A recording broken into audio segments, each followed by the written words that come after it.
بسم اللہ الرحمن الرحیم۔ اے میرے مالک، تو سب سے بڑھ کر رحم کرنے والا ہے۔ تیرا رحم بے کنار اور تیری بخشش بے حد و بے حساب ہے۔ اے میرے مالک، میں تجھ سے اپنے لیے، اپنے پیاروں کے لیے جو میری آواز سن رہے ہیں، ان سب کے لیے اور ان تمام عزیزوں کے لیے جو اس دنیا سے رخصت ہو چکے ہیں، عفو و درگزر، مغفرت اور بے پایاں رحم و کرم کی التجا کرتی ہوں۔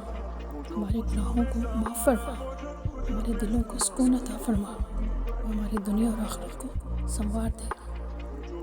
اے رب کریم، جس دن ہم اس دنیا میں نہ ہوں، کسی نیک دل، نیک روح کو ہمارے لیے دعا کا وسیلہ بنا دے۔ ہمیں تنہا نہ چھوڑنا، ہماری آرام گاہوں کو اپنی رحمت سے بھر دے اور ہمیں ان خوش نصیبوں میں شامل فرما جن پر تیرا انعام ہوتا ہے، جن سے تو راضی ہوتا ہے۔ آمین ثم آمین۔